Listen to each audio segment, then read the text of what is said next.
गहरे पहाड़ों के बीच बसा एक छोटा सा गांव था जिसका नाम रुद्रपुर था। इस गांव में आदित्य नाम का एक 14 साल का लड़का रहता था। वह पढ़ाई में बहुत अच्छा था, लेकिन उसकी सबसे बड़ी परेशानी थी उसकी कल्पनाएं। वह हमेशा कहानियां लिखना चाहता था, लेकिन जब भी वह कुछ लिखने बैठता उसके शब्द बिखर जाते। एक दिन जब आदित्य स्कूल से लौट रहा था, उसने रास्ते में एक पुरानी किताबों की दुकान देखी। दुकान के अंदर घुसते ही नजर एक पुरानी धूल भरी लकड़ी की मेज पर रखी एक सुनहरी कलम पर पड़ी। यह कलम कितने की है? आदित्य ने बूढ़े दुकानदार से पूछा।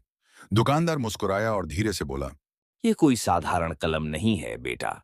जो भी इससे लिखता है उसकी कहानियां हकीकत बन जाती हैं। आदित्य को यकीन नहीं हुआ, लेकिन कलम इतनी आकर्षक थी कि उसने अपनी बचत के सारे पैसे देकर उसे खरीद लिया। घर पहुंचते ही आदित्य ने कलम उठाई और अपनी कॉपी में लिखा।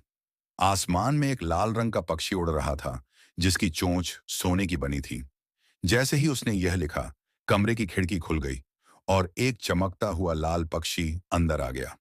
उसकी चोंच सच में सोने की थी। आदित्य की आंखें हैरानगी से फैल गईं। ये कोई साधारण कलम नहीं थी, ये सच में जादुई। अब आदित्य ने हर दिन नई चीजें लिखनी शुरू कर दी। कभी उड़ने वाली किताबें, कभी बोलने वाले पौधे, तो कभी एक ऐसा चॉकलेट का पेड़ जो कभी खत्म नहीं होता। लेकिन धीरे धीरे उसे इस कलम के खतरे का एहसास होने लगा। एक दिन वह अपनी डायरी में एक भूतिया जंगल की कहानी लिख रहा था, जहां पेड़ खुद से हिलते थे और छायाएं बोलती थीं। जैसे ही उसने आखिरी शब्द लिखा, कमरे का तापमान गिरने लगा।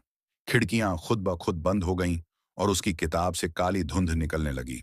अचानक दीवारों पर अजीब परछाइयां उभर आईं और एक गहरी, डरावनी आवाज गूंजी, तुमने हमें बुलाया है, अब हम तुम्हें कभी छोड़ेंगे नहीं। आदित्य को समझ आ गया कि उसने गलती कर दी थी। उसने जल्दी से कलम उठाई और कांपते हाथों से लिखा, सूरज की पहली किरण के साथ सब कुछ सामान्य हो जाता है। जैसे ही उसने अंतिम शब्द लिखा, अचानक सारी परछाइयां गायब हो गईं। कमरे में फिर से शांति छा गई। आदित्य ने समझ लिया कि यह कलम एक शक्ति और एक जिम्मेदारी थी।